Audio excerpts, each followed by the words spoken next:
Well, g'day, boys. Here we are. We're all back in our respective homes. Only just about 48 hours ago, we were just slapping high fives at the Tour de France. At the end of the Tour de France in Nice, welcoming, of course, Luke Durbridge from Jayco Alula and Tom Southam from Easypost. Boys, we're back from the tour. Southam, Durbo. Good to be back with the guys. It's like we're all seeing each other at the tour, but I mean, I don't know about you, but we got all about 5 minutes to catch up in the end. To be fair though, at least you turned up with your wallet when I was having a beer, Durbo, in the Alps there on stage 4 or 5 or whatever it was. You did come to pay for the beer. Did you shout him a beer? I did offer. He offered, but I was already 6 or 7 deep, so I was like, "Oh, don't worry about it, mate." Yeah, you were sitting outside the food truck sinking a lefer, and I was like, "Well, you probably don't need any." Did you just go, just give me the cash? Yeah. Yeah. I only had cards, so Tom just put out his Apple Watch. I just tapped his wrist and went on his way. You actually gave me a beer, Durbo, as well at the bus in Nice. Yeah, I don't even know if I have the shout card, but it sounds like I'm the only one shouting. I was supposed to be me shouting. To be fair though, I caught sight of Mitch on the gravel stage handing up bidons to you, clearly choosing his team. True, you did. You did shout me when I was out the arse by myself. I was actually trying to get a start in the EF car. I got KB'd. I couldn't get in, so I went back to my old team. I thought I'd start with the team that I was most recently in and try and work back. DSM were next, but Jayco gave me a start, and Durbo. I love Durbo gave me like the token, like, mate, I don't need a bidon at 6K to go, but I can see you are so keen to give a bidon. I'll just take one and throw it up about 100 metres up the road. That's exactly what I did. I gave it to like a kid. I took it off him, just like rode with it for like a couple of 100 metres and then threw it to a kid. And Mitch was like, yes. It was so important. It was so funny because the guy I was travelling with one of your Belgian zone hoppers, and he was trying to explain to me why your bidons were different. They had Durbo written on the top, and he's like, "Yeah, Durbo, he's got the gluten disease. He's got the disease. He's diseased." And I was like, "You couldn't have explained that any better." I was just laughing my ass off. I'm like, "Why has he got Durbo written on the bottles?" He's like, "Because he's got the gluten disease." I'm like, "What is that?" I love how my bottles are gluten free. Like, what's that even? What is it? What? I mean, about 500 grams of pasta every day. Well, then we should welcome everyone into the episode. This is the Race Communiqué, being brought to you by our major partner, MAAP, who are the partner of Life in the Peloton. But the Race Communiqué is exclusively being brought to you by our other partner, which is the Escape Collective. And we've got to talk about it, boys. That is something that we were bantering on about, is Escape Collective Fantasy League. The results are in. Boys, how did we go? It was fun talking on tour, wasn't it? It was actually. It was quite good. Should I go to the results? So what happened, if you're not aware, so Wade Wallace and the boys from Escape Collective said, let's get 2 teams together. The Escape Collective, who own the whole thing, supposedly got tens of thousands of members, and us, this tiny little podcast, Life from the Peloton, try and take on the big machine. All of a sudden, we're watching the numbers go up. Sign-ups. Let's just go to the most important data. That's the key thing. The key thing here is Escape Collective were able to get 442 members, which I was like, wow, that's quite a lot of people. Oh, Life in the Peloton, 545 members. Just, there we go. Unbelievable amount of members. Just wanted to get on board. Look, at the end of all that, Escape Collective walked away with 808 points. We had 799, but that doesn't even really matter.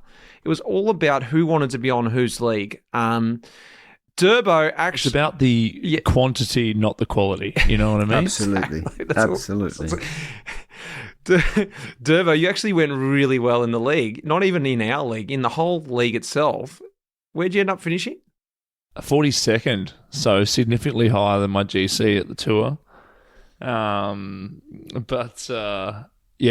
Actually went quite good. I was actually on for like top 20s in the overall league, and then I had a bit of a moment sort of the last week where I'd sort of used up all my good cash cows and just started to falter there. But My sister actually was 12th or 13th in the entire league. So in every league. So by the end of it, we were actually trying to help her to win the overall to get the factor, because you can win the factor bike. So I was actually walking up and down my bus going like, look, I've picked this person, but my sister's picked this person, and asking the boys. And Simon Yates is like, whoa, I don't know, man. Today I think, this guy's going well. And so then I'd send her a message and say, Emma, what do you reckon about that? And it was quite funny, but we were just all for the factor. Is that what happened on stage 17 when Yates was up the road and he knew that your sister had picked Carapaz?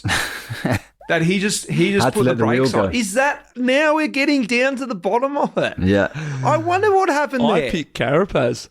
I picked Carapaz, actually. I felt bad. Yatesy was second and I actually picked Carapaz. You sent a message straight after the stage finish going, oh yeah, great result, well done, even though Simon, you just lost the stage. He's like, that's awesome. We won the fantasy points. It's great. I have to say it was quite good fun. These imaginary points. Like, we got heaps of prize money for winning the stage. I get imaginary points, and I'm more happy about the imaginary points than actual cash. Like, it's so stupid. It was quite good. It was quite good fun to have it going in the mornings, though, because it was like it was interesting. Especially, on the stages you weren't really going for, because the ones you're going for, like, I always had to back my riders, right? So it's like I used them, and I used them all at the wrong times during the race. So, like, the days we did really well, I'd chosen the wrong person, but it was quite good to have a little bit of back and forth about what we thought was going to happen, because you get so set in your ideas. You're like, oh, this is definitely going to go this way, and then someone's like, oh, maybe this. Actually, yeah, could be right. So yeah, but you can get so easily convinced. I always be walking around because when I was in the buses and stuff, I'd just be trying to get information. I was pretty set on someone, and then every single time, my original choice was always right. Every single time, but you would change me, Southam. You'd be like, and then in the end, I'm like, mate, you're feeding me. I thought you were just trying to feed me dummies. Yeah. Obviously. Well, it's back on for the Vuelta. If you do want to go across and join up for the Vuelta, we'll be doing it again. And also, Life on the Peloton listeners can get 2 months free access to the Escape Collective if you head across to theescapecollective.com/life, LITP, to get 2 months free of reading and check out what it's all about, the community, and then sign up for the next fantasy league. The Vuelta's just around the corner. I don't know if I'm quite ready for it just yet, but that will be coming up. We're going to be talking about the tour in this episode. Just before we get to the episode, though, something else has been very excitingly released, and I was able to go to their little launch party at the Brewdog Brewery in Nice there and have a few too many cold ones. I'm talking about the Zwift Ride. Zwift Ride is here to take indoor cycling to a new era. Zwift Ride is designed to be the easiest way to set up and ride indoors on Zwift. Durbo, you will know what I'm talking about. There's nothing worse than when you want to do an indoor session and you're like, oh, I got to get my road bike. I got to connect it to my smart trainer. And then by the time you do all that, you're like, I can't even be bothered. Of course, you still push through with it, but I just, go, I'm not going to do it. Well, Zwift Ride now have developed a bike, an indoor training bike, which makes it super easy. You can just leave it there set up. And the best part is it is set up by Zwift. So it's got integrated handlebars with dual controls, built-in navigating menus, all the stuff you need to do power-ups, power-downs. It is being released. They've got a few launch parties around. Like I said, I was at the one in Nice. There's one coming up in Rotterdam. So if you want to get across, check out the Zwift Ride. Or if you want to just go out and have a beer at Brewdog Brewery, go across and get a free ticket from their Eventbrite. The link will be in the show notes. It's pretty fun. The beers taste good. And plus, it's always fun jumping on a Zwift Ride, burning off that last beer and then getting yourself another cold one. They're available. The bikes are available in the US, Europe, and the UK via Zwift.com and WahooFitness.com. Should we crack into this episode, boys? Let's do it. Sounds good.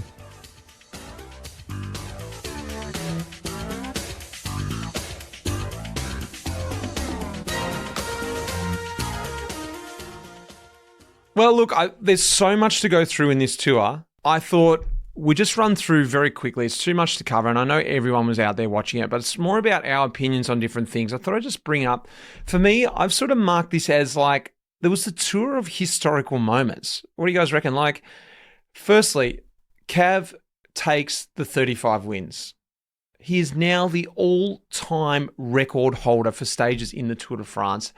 He was the joint leader with Eddie Merckx on 34 wins since 2021. You remember that? I just actually remember hearing Michael Morkov talk about this. He's like, if Cav had just stayed in my wheel going up the Champs, he could have got this record like 3 years ago, but he decided to not stay in my wheel. I had the clear run. He's actually really dirty about it. So he's like, God damn it, I had to ride on for these next few years. And in the end, he was actually really pissed that he didn't do the final lead out when Cav took it. But that was the first sort of historical moment. Just quickly, boys, what were your thoughts on that? Finally have it done. I mean, the thing for me was like how long, like overall, 16 years from one stage win to the other.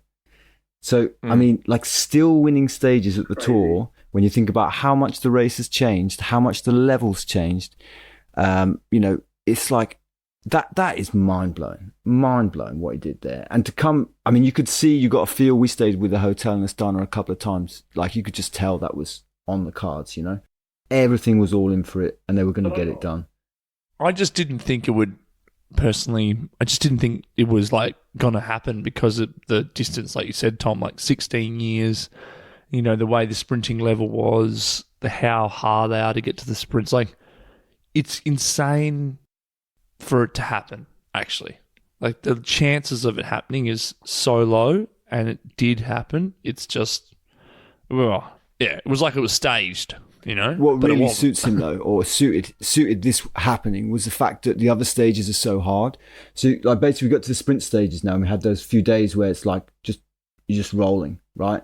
Still going fast, but basically no one attacked. And those are the days that Cav needed to have a go. Basically not like non-pedaling days. And you could see, I think the stage he won, he was basically on the red car at 0. And who's going to attack past Cav and ruin his day? Basically no one. And then it was like he had to have like the conditions be absolutely right, and that happened because of how hard the rest of the race is. So he read it, he understood that, and made it work. And the most impressive thing I think was for him to continually to race to the finish. Like, he got the record, and like he's retiring after the Tour. I think he's not racing again, and like not just to rack it right there and then. Like, he then persisted to make time cut by 1 minute pretty much every single mountain stage. Yeah.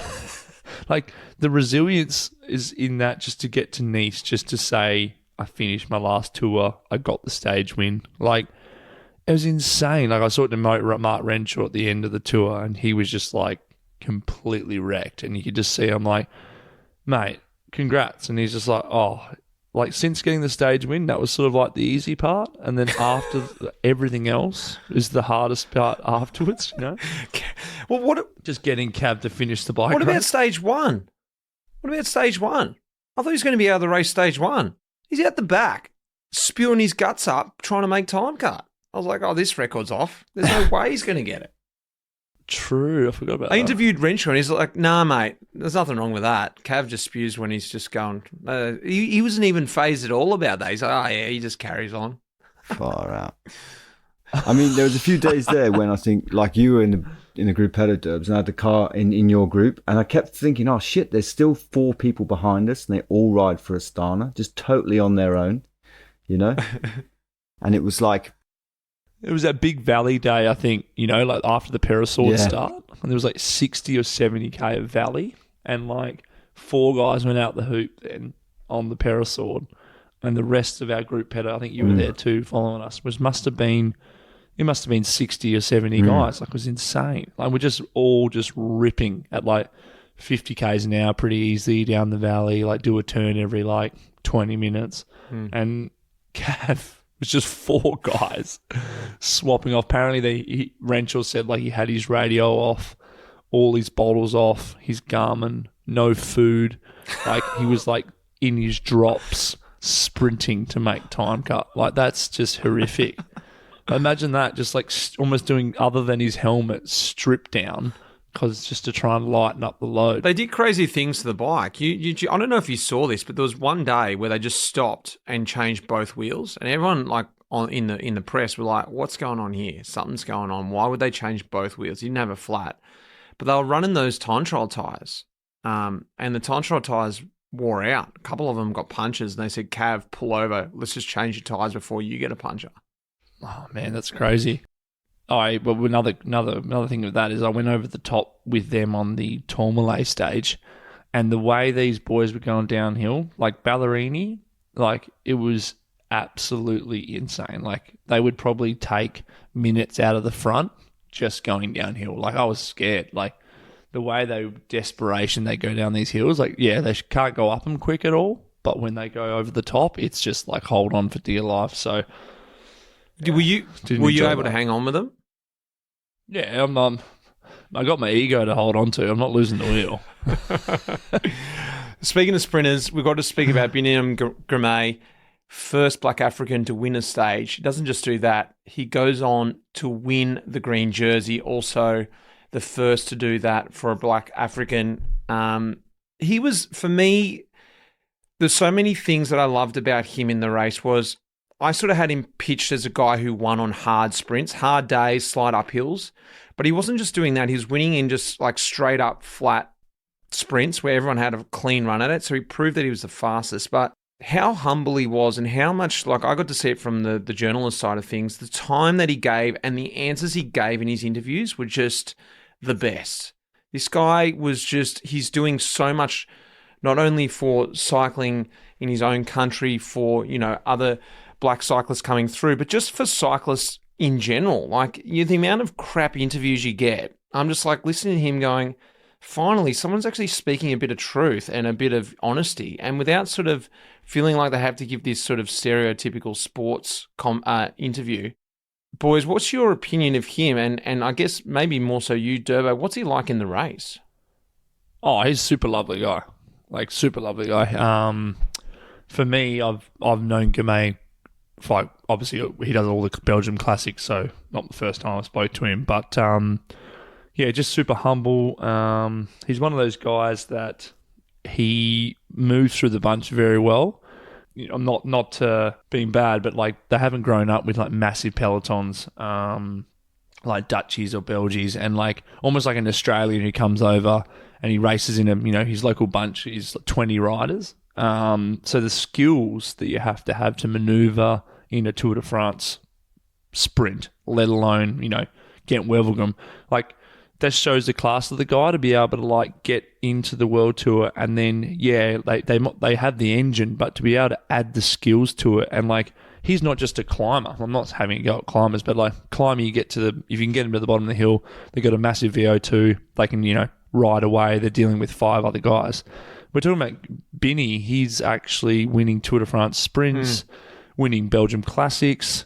Like that, you got to have like insane, and also the crashes that he's had as well. He had some big crashes, and he's still lining up and doing what he's done. And even he crashed in the Tour quite hard, but it was pretty special to see. And like just the way he went about it, he wasn't. There was no ego. It was just so grateful for everything he got, an opportunity, and yeah, it really does bring the sport in a big spotlight for Africa and for what he's done. So yeah, amazing, absolutely amazing. Another amazing historical moment. First Ecuadorian, Richard Carapaz, to win a stage, yellow jersey, to wear the yellow jersey and to win the polka dot. Like, I mean, this tour, it was just producing some massive moments, historical sort of moments that could move into the future. Southam, obviously from EF, your team, this was just a great start for you guys with Richie coming in a bit of an unknown, I think, from the outside. Obviously, you guys knew, but taking him off GC, maybe going to go for stages. He just looked on it from that stage in Italy. What was the climb? He just launched up there with Evenepoel. And I was like, oh, hang on a second here. St. Luca. Yeah, St. Luca. Richie's actually looking good here. But he didn't just start there. He had an amazing tour. We're going to get into him later on, but just quickly, a couple words on him, Southam. Yeah, I mean, I think like the bit, because he had, 5 days off the bike with like no bike before the tour. So it was kind of like he crashed in Swiss, and then like it was just what should we do? He naturally wants to ride GC, and there's a lot of guys who tell him not to ride GC, and then they're still a bit lost. But he came out pretty sort of not aggressively in terms of like how he wanted to perform. And stage 2, he was really good. But when he took the jersey, I mean, to do that on a flat sprint stage, he was really into the idea. And like for it to happen, you needed basically to put 16 places between him and Pogačar, and like we had this plan of like, okay, well, everyone who helps him has to basically be behind him and in front of somebody else, you know. It was quite a lot of ifs and buts, but he was fully into it. He was on the radio, pushing the guys on something that really didn't suit him, because there was like a tiny little margin of chance to take it. And I think so. Charlie spoke before the tour, like in our meeting with the riders, about going for those like 0.1% chances that you're going to get that pop up. And he embraced that and went for it, and that changed our whole race, because every single rider bought into that mindset then. So like if there's a little chance, because the easiest thing in those when it's really hard is just to be like, brake's gone, it's too hard to do this on this finish, you know, we're really going to get the jersey. But they went for it every time, and that changed. That yellow jersey is what made the race go for us more than anything else, you know. From the outside, I would say that like you could see that with EF. Like there was moments when there was like, it's done, you know, like where most other teams wouldn't have, say, the balls to take it on or go after. And we were actually, EF was spoken about quite a lot within our team, because we had Simon Yates and you guys had Carapaz, and these two were probably the two best climbers in the back week in the breakaways. And we were just like, well, if as long as we tag EF, EF are going to actually, because EF are going to have the horsepower or whatever to actually close something that we may have missed. So we would actually just make sure that if EF was in it, we would close it straight away. If EF wasn't in it, then even if the break was like 20 guys, you guys would still come and close it, which is like just shows the desperation and the success you guys had in the end. Like you hadn't got the stage win until quite late, and I was thinking like, you guys had a great tour, but you probably might not come out with the stage win. And you know that feeling, you know, you're feeling like you've done like last year we had an epic tour, we had a really good 4th on GC, but we didn't get a stage win. So you just feel like, even though we did everything right, we still didn't get that stage win. So when you guys got the stage win, it was like massive. You get yellow jersey, polka dot jersey, stage win, like couldn't have ticked any more boxes for EF. So I think it was a really great tour. So you guys did good. It's good to hear that you already spoke about it at the start. So because it actually showed in the bunch, I could see the mindset, you know, which was. But it's cool. Also like it's like having the right people too that want to do that, I think, and we did, you know. True. Guys like Ben, you know, you give him even a tiny little opportunity and he's just going to have a crack at it. So it was cool. It's good. Another historical moment was the first gravel stage ever at the tour, which produced a fantastic route and went straight past some champagne vineyards, which I happened to get dropped at and was forcibly dropped at one of the vineyards, and forcefully had to sample some of the champagne on that second gravel section. As you guys were walking up, I was just having a laugh, having a sip, which was delightful. Oh, that second one, man. That was ridiculous. It was the vineyard was fantastic. That's some of the nicest champagne I've drunk, especially on the roadside there. And look, I think one of the most epic sort of stories out of this is Pogačar does the double, the Tour Giro double, the first time since 1998, and only 7 riders in history have done it for a total of 12 times. Looking back at that. I'm not going to tell you guys what it is because it could be a community quiz question later on. Durbo, you just drifted out of the room there while I was talking about the gravel. Just quick 2 words on the gravel, mate. What was it like? Was it just sort of like, you know, gravel's hot at the moment? It was just like essentially doing Unbound, wasn't it? Oh, yeah, and that's where it should stay, you know? Away, Unbound, away, whatever you want to call it. Waffle and pig and something like that, and like it was all good. Like we should have got like a Hawaiian shirt, an SLR camera, and all grew a mustache for the day. Would have been so good. Get your little Girona starter pack. Here we go. Anyway, yeah. No, it was filthy. Didn't enjoy it.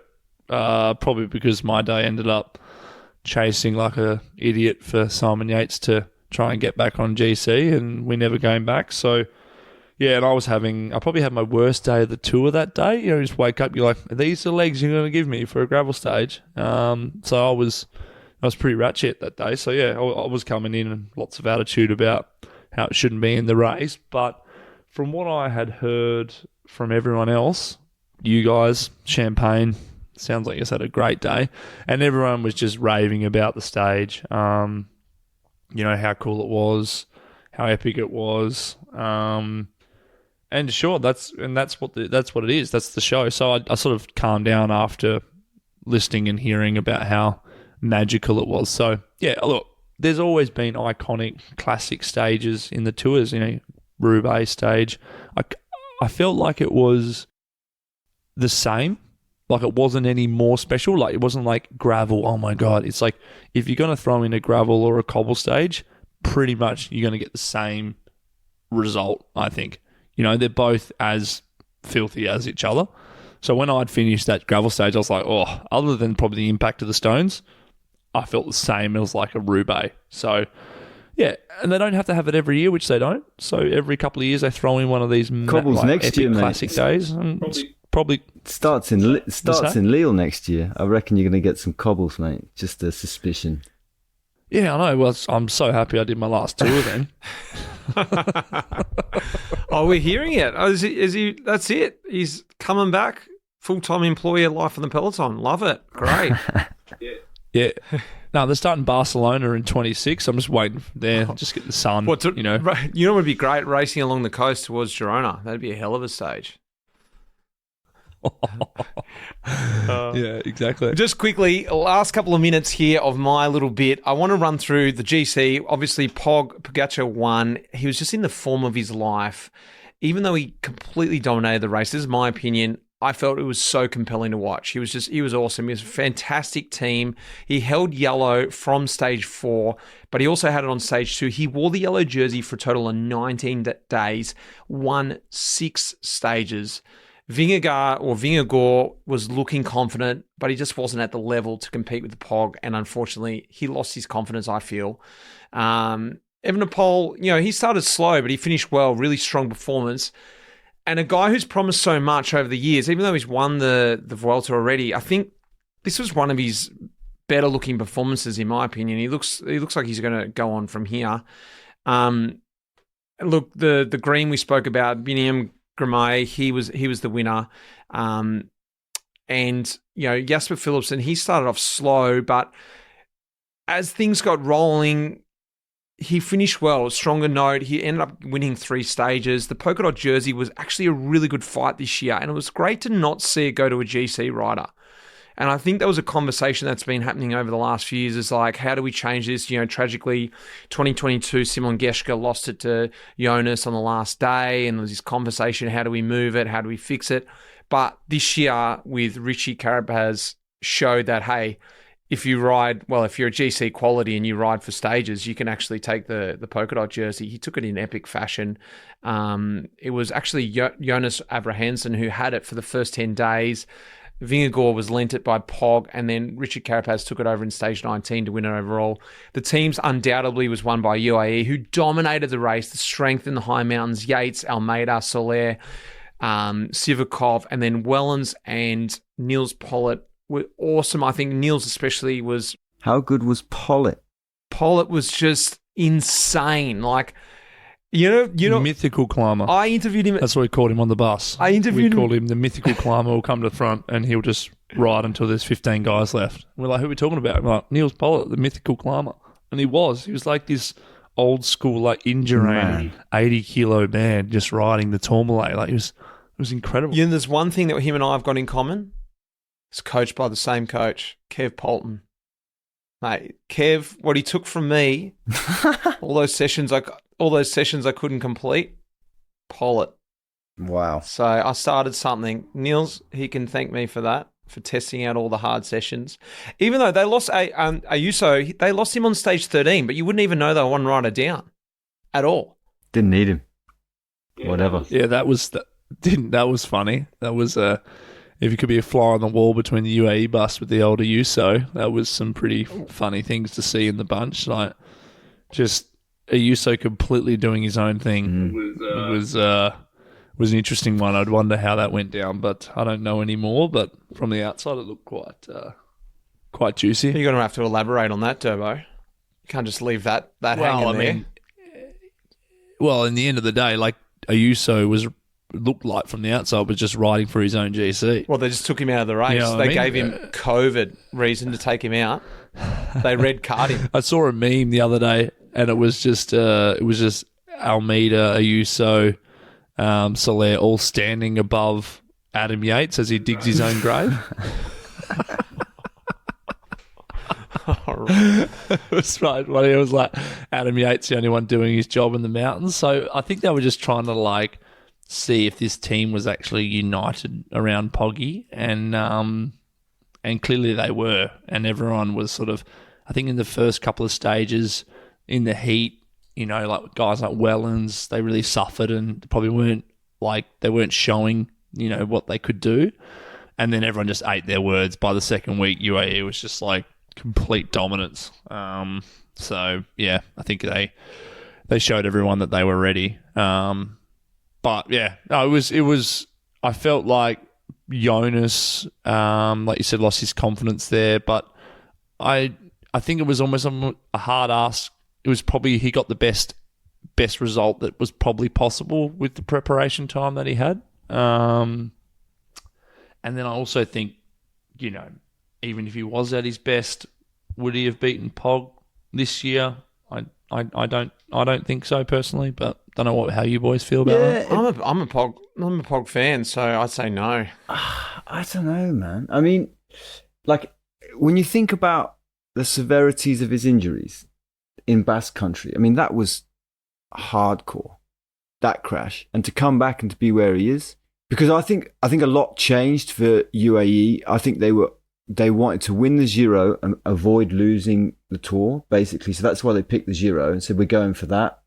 And then if we lose the Tour, it kind of doesn't matter. And then all of a sudden, when that crash happened, it was like, oh great, here's the opportunity. But I think in a normal year, it would have been different, because they would have sent different riders to the Giro. They would have taken that more, not seriously, but they would have invested more resources into that. In the end, they put everything on the Tour because, you know, the Giro team wasn't their best team by a long way, for such a big target. So, yeah, I think it would have been a different story. You know, but then just don't think Jumbo was ready to support a full strength Jonas. Like if you saw, like they had some good strong guys, like 100%, like Jorgensen the back end of the week and Wilco, but like I just think like Walt definitely wasn't at his best. Laporte definitely wasn't at his best. Tish Benoot I don't think was at his best. Like they lost Van Baarle, not having Sepp Kuss there. Like yeah, I think like even if he had a full strength Jonas, like UAE still had the strength in the numbers in the team. Well, I still feel they had versus, they had like numbers, top 4 on GC for a while. So let's leave it there, boys.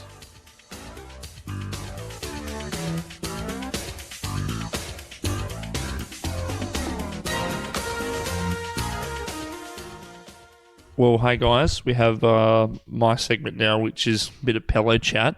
Look, it's not anything revolution. We're just going to carry on from tour wrap-ups. I thought we'd quickly talk about just the UCI's complete non-understanding about this deviation in the sprint. Like, it's going to cause some serious issues going forward with how they have decided to go about this. You know, to shed a little bit of light for people who don't know, but they had disqualified Jasper Philipsen for deviating from his line to close Wout van Aert on the stage. Dylan Groenewegen won.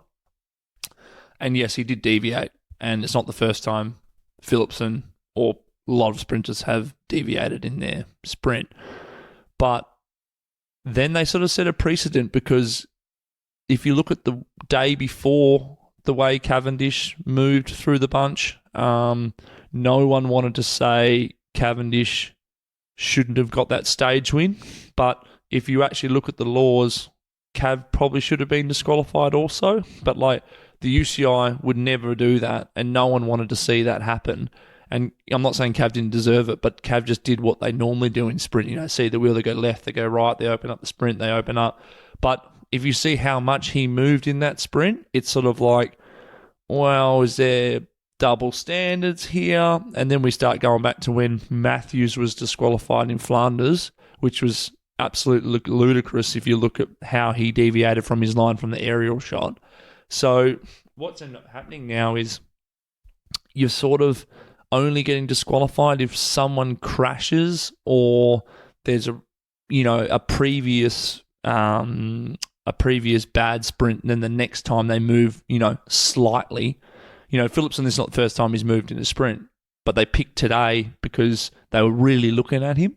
You know what I mean? So to bring it back to Pelo chat, then what are the riders actually saying about that? Like, are the riders pissed off about it? Because are the riders saying like, what the hell, what about Cav? Because then you almost go like, I don't know why they increased the time limits those days on the time card, but I had the feeling it was like, well, we got to keep Cav in the race.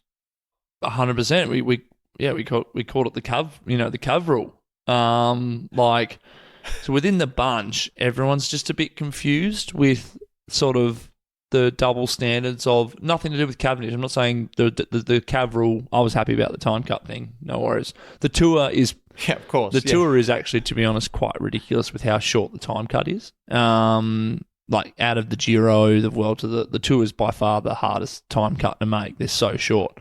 And the way the speed Pogacar's climbing, you really got to be on it. But anyway, in terms of the sprint, what I was bringing up is just no one really knows where they stand. I don't think anyone's pointing the fingers of saying that this guy should have been disqualified or this shouldn't have been disqualified, but they've done a couple of backflips on themselves. They haven't, okay, this is how, if you deviate from your line and then you start your sprint, then you're disqualified. So it's, I think just within the bunch, everyone's a bit sort of like case by case is coming to, oh, this guy should have been going there. This, in the intermediate sprint, where Gourmet deviated from his line, he got, relegated for that. So they're really looking at it and they're really being harsh. But then there's certain times like Cav sprint, everyone's a bit like, well, everyone wanted Cav to win that stage and it's really happy to see him win it. But like, he sort of did deviate from his line, so don't be too double standard, you know what I mean? So it is a... Yeah, but it would have been a brave com to like you said, it would have been a brave com to rub Cav on that day. No one wanted to see that happen, but that doesn't mean they're following a set of rules. Does that make sense? Anyway, so that's sort of what the chat was in the bunch. It was kind of like, what are the UCI doing in that sense? And the only other one was actually the safety. The safety this year at the tour, we never really spoke about it. So that was a fantastic result. I think this new organisation, SafeR, with like Adam Hansen and things like that, like we really didn't speak about how dangerous finishes were. The sprint finishes were all pretty clean. Yeah, there was moments of obviously normal road furniture danger, but I don't know about you guys, Tom, but we didn't really speak about how unsafe certain things were this year. No, it was really good. I think I mentioned it before, but I think having a harder stage early on, we talked about Basque Country last year, didn't we? About like sort of takes a lot of that out of it. And that's it's little like different ways of thinking about things that help in a big way. I mean, I thought overall it was a super safe race, really good. But then, on the flip side, I've got to do a race in 2 weeks where they're taking radios out, So it's like, on one hand, it's going the right direction. And then on the other hand, we've got this thing, it's like they're trialing no radios in Burgos and Poland. And like of two races where you've had huge crashes in the past sort of 5 years, they've decided they're going to take radios out or they're going to give radios to two riders, So I feel like they've got a good balance at the tour at the minute, but also I don't think it always goes in the right direction at the moment with that stuff. I think it's a good time to bring up Nufdick move of the Tour de France. That one rider that did something, or that one thing that you think from the whole tour that stood up to you. We're just going to name it the Nufdick move of the race. Should I kick it off?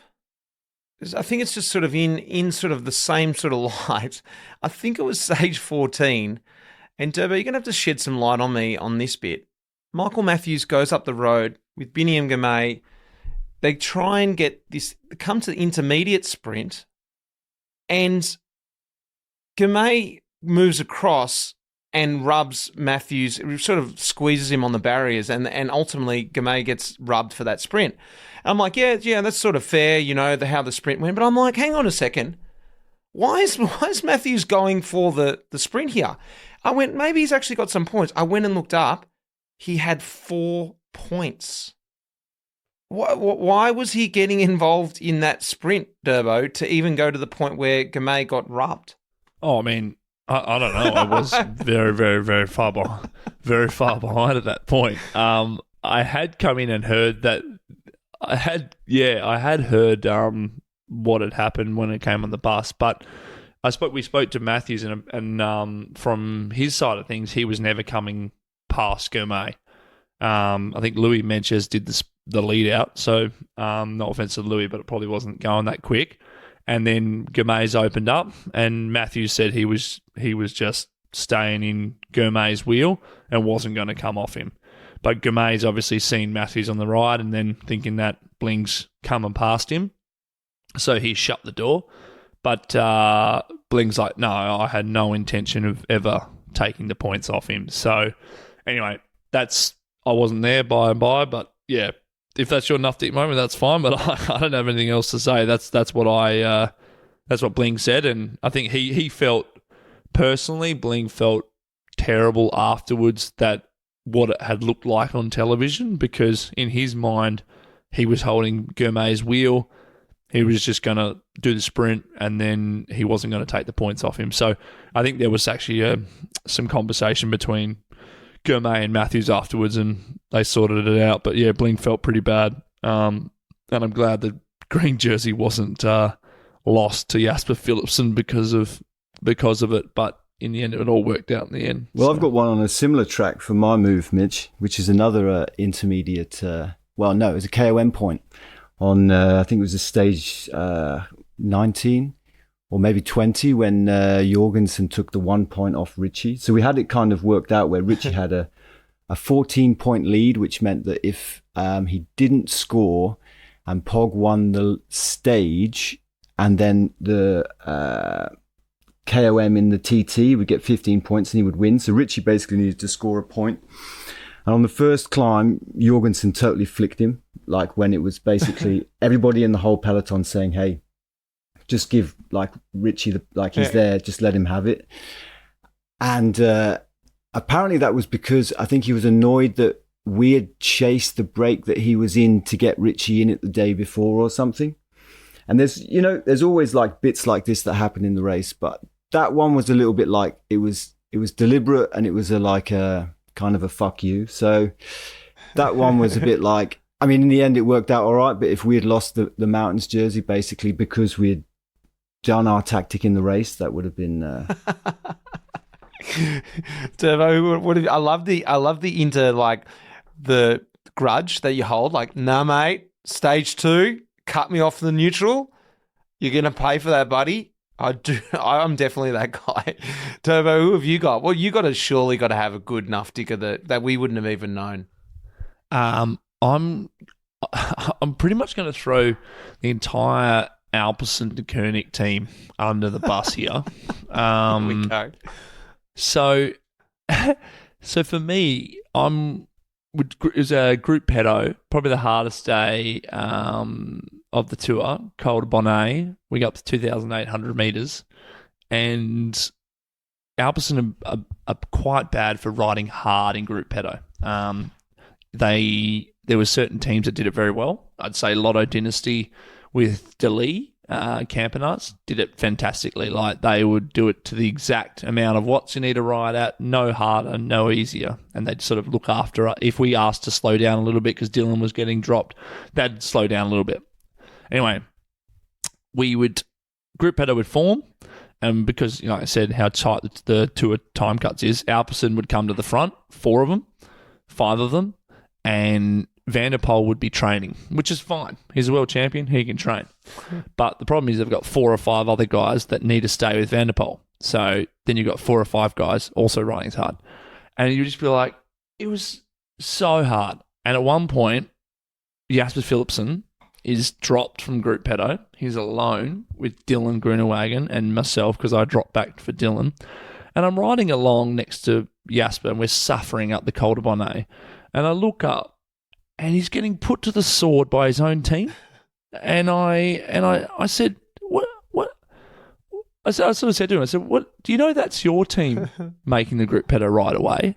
And he goes, oh yeah, my team's always dropping me. I'm like, if that was my team, I would be losing my crap on the radio going, guys, can you slow down? I've just gone out the arse.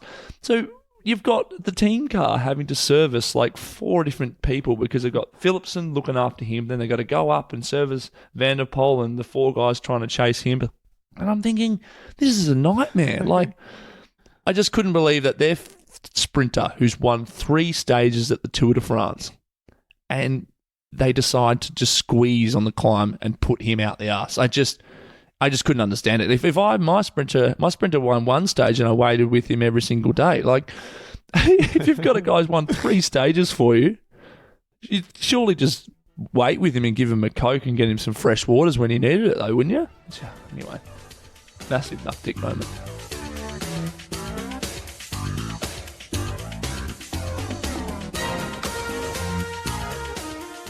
So talking tactics, boys, there's obviously a lot from that tour, even though it looked like, I think the thing that I find really interesting is if you look on paper, it's like, oh yeah, UAE won 6 stages with Pogačar. But there was a lot of moments where it was the other teams that propelled the race forwards and sort of kept the race going for so long that Pogačar couldn't help but win, Because I mean, you put him in front of a mountain stage, he's just going to go and have to do it. But the stage for me that I found so fascinating was actually a flat stage or a flattish stage with a little bit of wind, where basically after I was in front of the race and went and looked at the course, and it's like a kilometer 1.7, you just get hit by an absolute massive side wind. It's also going slightly uphill, and then it's going to go downhill, and it's going to split. And a group split there. Durbo missed it. I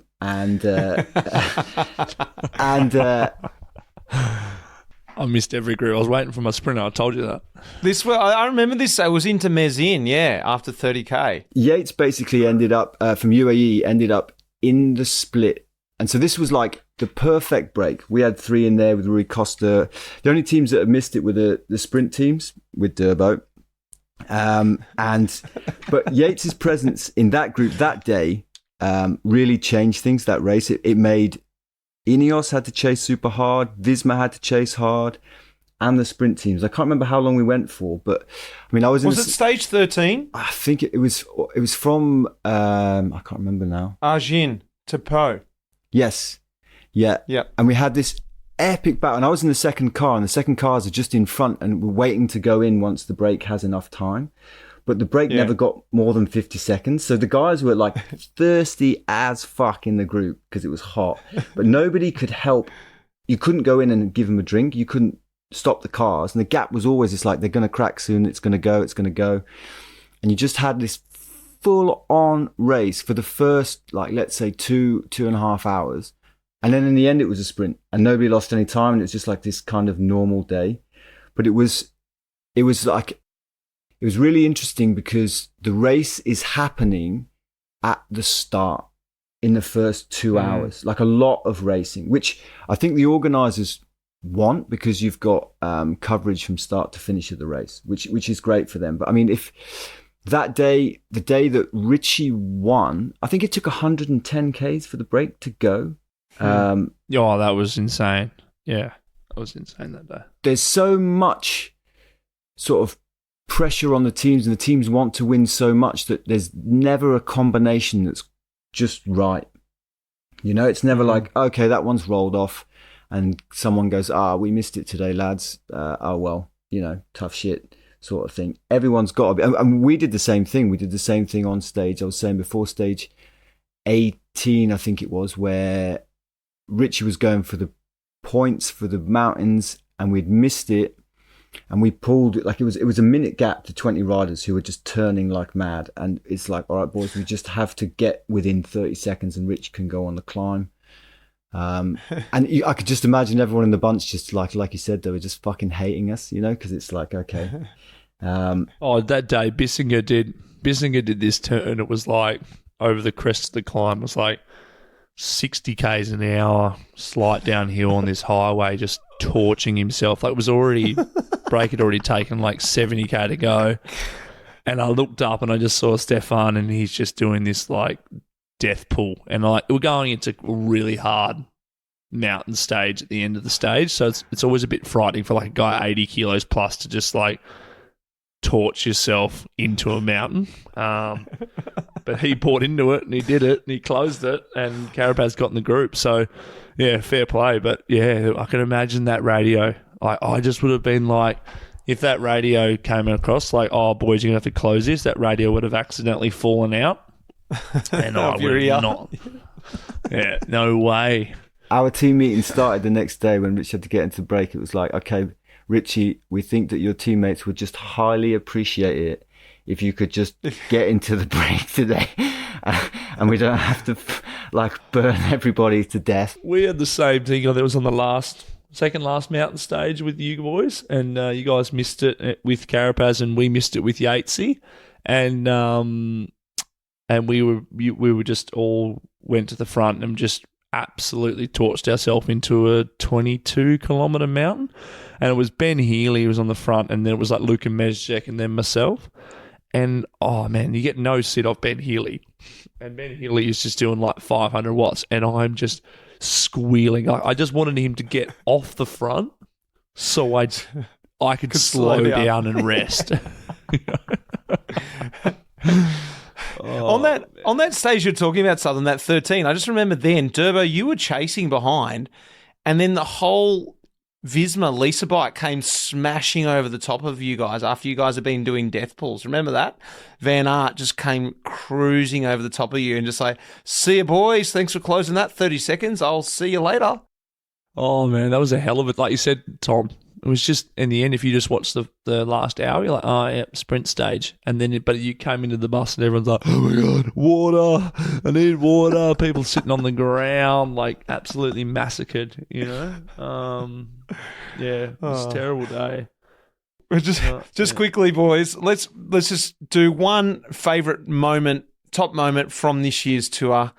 For me, it was after Pogačar went away on the Galibier. It looked like, this is going to be all over. You know, I think it's stage 4 was the Galibier, stage 5. And I thought, yeah, okay, here we go. But for me, it was stage 11 when Vingegaard came back and beat Pogačar in that crazy sprint. Pogačar went away and Vingegaard crawled his way back and then beat him in the sprint. And I hated seeing it because I was going for Pogačar, but I was like, oh, we have got a real race on our hands here. And I got so excited because I was like nervous. I was like, I don't know what is going to happen. And it completely blindsided me. I didn't think that was going to happen. I thought Vingegaard was out of it, but suddenly he was back. And I was like, I don't even know what the hell's going on now. So that for me was like a real cool moment because it made the whole tour was so exciting. But if I had to pick one moment, that moment there was just like, everyone was like, well, here we go. We're in a real battle. Yeah, that was a good one. That was like because he came back from quite a way back, and then you thought, oh, this could tip the balance. So it reignited the race a fair bit, I reckon. What about you guys, Southern? One moment from the whole tour. One moment. I mean, the thing that summed it up for me, or the thing that just blew my mind, was the old no hands up the Planche de Belfi there. Yeah. No, Plateau de Bay. That's the one. Sorry, got it wrong. Plateau de Bay. Yeah. Plateau de Bay. It's like, you know, you got Vingegaard going as hard as he can, trying to, you know, win the race, and then Pog's like, "Oh, I need to cool down a little bit. I'm just going to take my hands off the bars and screw the top off the lid. Screw the top off the lid and pour some water on, because now I'm focused on cooling and hydration, because I don't normally pay that enough attention." It's like, man, that was unbelievable. Durbo, one moment from this year's tour. Oh, just personally, just Dylan's stage win. Like, I was there, team within the team. Like, I know it's nothing to do, like, as overall, maybe small and compared to, like, the Pogacar moments, but I think it was just because it was 2 years coming. We didn't win a stage last year. Winning the stages at Tour de France is so rare. Had quite a lot to do with it. We've been working together with him for a while. Last year we had like 3 second places maybe, and he's just such a great guy to work for, and such a grateful leader. And for him to get that victory, and he sort of lets us all share in it with him. And I don't know, as you saw, we were losing our shit, so that was pretty special. Yeah, sticks into my mind as probably the highlight of the tour for us. Well, it broke the dam. It was good to see it. I was right there at the buses. It was cool to see you guys. And there's a very quick wrap of the tour, but we should get into this community quiz.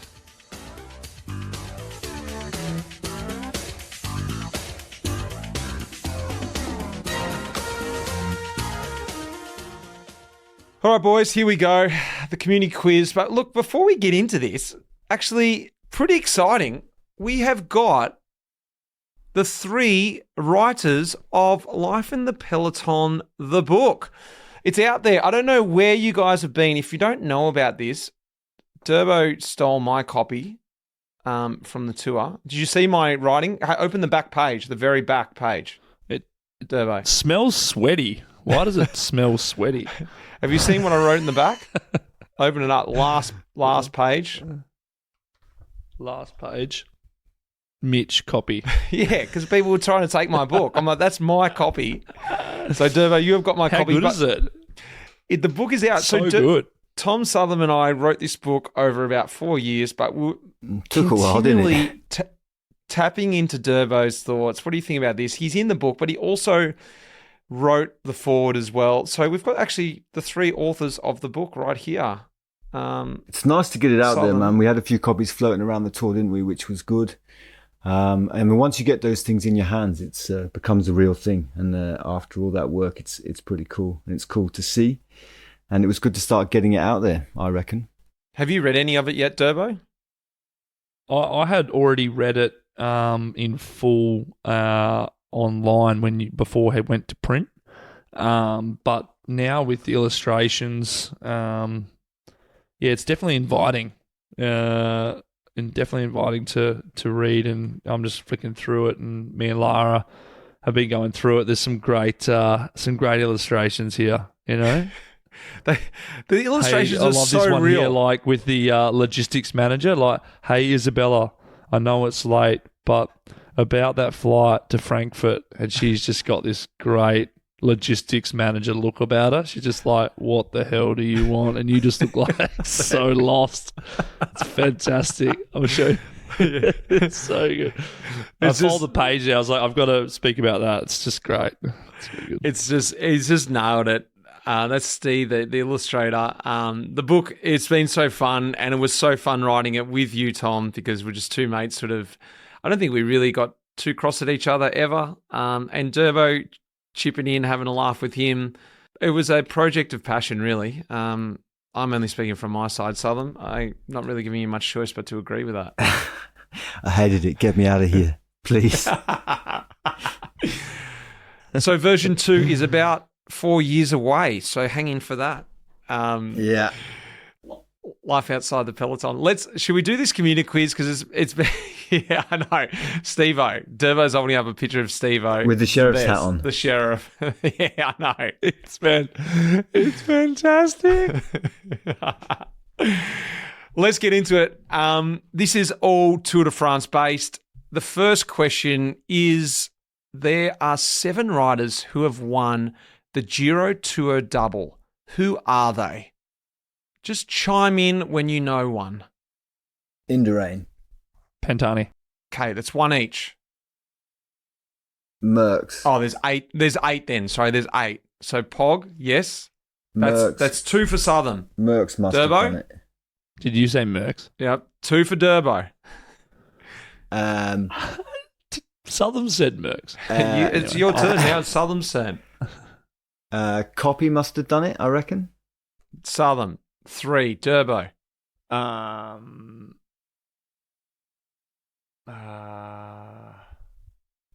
Mate, you just got to think of big hitters. That's all you got to think about. I mean, they're quite well known, the guys that won the Giro Tour, you say, Mitch.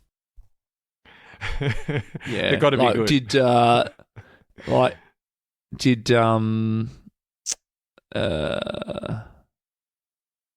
What's his name? Did Roche do it? Wow, my gosh. Well done. Yeah. He did. Yeah, he did it once. Well done, Durbo. Eno? 3 each. Hino, 4. Durbo, this is to tie it up. There's only one rider left. He's French. Anquetil? Oh, my gosh. You've done it. Well done, Good work. boys. Well, we're tied. We nailed that. We're tied. Okay. From stage 15, in this year's Tour de France, finish up Plateau de Bay, 15.7 kilometres in length, 7.8%. The races finished up there a total number of 7 times, and Tadej Pogačar took the new record time. 4 other riders, Jonas Vingegaard, Remco Evenepoel, Mikel Landa, and Joao Almeida, are all now in the top 10 fastest times up that mountain. Who are the other 5 riders that make up the top 10 times in Plateau de Bay? Lance Armstrong.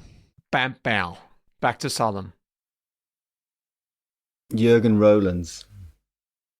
Bam, bow. No, Back what was to that Durbo. guy? The other Belgian guy who won. Nah, Durbo's turn.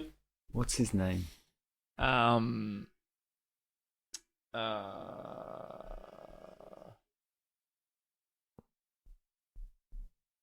Yeah, Jurgen Rollins is a bit of a big call. No, there. like the Belgian guy. You know the yeah, one. He won up there. He won up there, but he didn't get the top 10 fastest. That's right, Southam. I know why you got confused. No, get off your phone. Southam, off your There's phone. a text from the cricket team. They need me. No, I Oh, come. It's just got to think of climbers, Durbo. I'm thinking. Richard Veron. Nah, Southam. This is going to get difficult now. Iban Mayo? No. Do you need more clues? Yeah. Oh, yeah, Okay, I'll give you countries. There's a Spanish, Danish, German, and Spanish. Rasmussen? Bjorn Rees. Rasmussen, Southam. Well done. Durbo? Indurain. I think you can safely say we're fairly cooked with the post-tour blues for Jan this Ulrich, Alberto Contador, and Soler. Mauricio Soler make up the top 10. Whoa. I don't even know which one Plateau de Bay is. They're all just a blur. Pogačar just absolutely stormed up there. It was ridiculous. All right. 2 questions left. How far in front of the race does the Tour Caravan leave before the official start? Luke Durbridge, this is a question for you. Not soon enough. No, 3 hours? Southam, do you want to have a go at that? 2 hours. 2 hours. Which means that every 2 morning hours. when the teams are arriving, because it takes 45 minutes for the actual caravan to get out. It's why we always stop in the traffic jam, Durbs, when we're arriving. Like, just, you know, you get outside the parking. I know that. And you're stuck there. All right.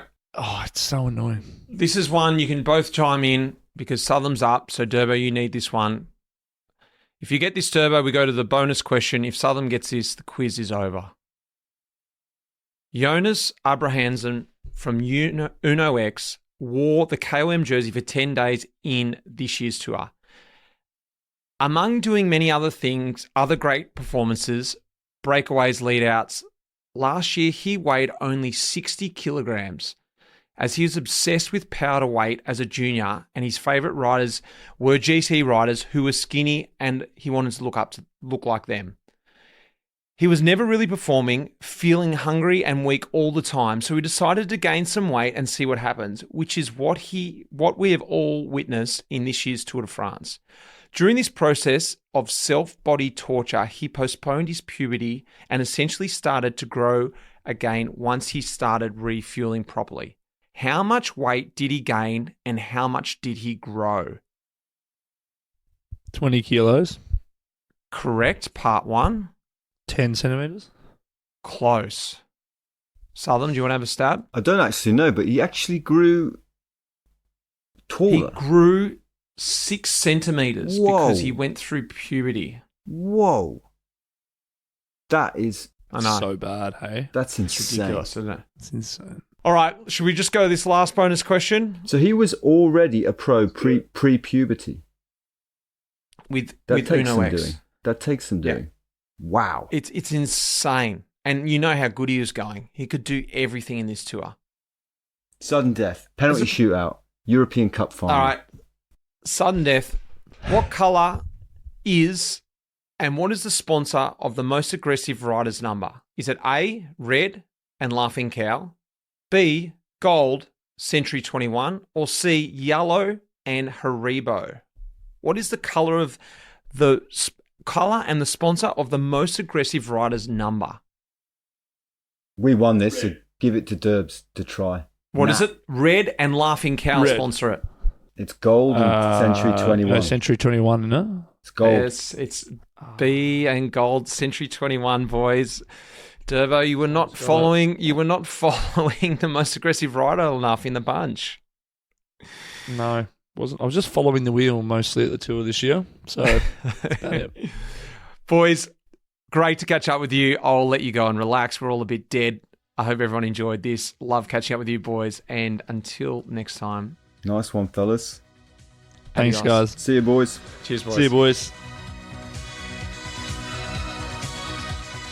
That iconic music in this episode was composed by none other than the legend, Pete Shelley.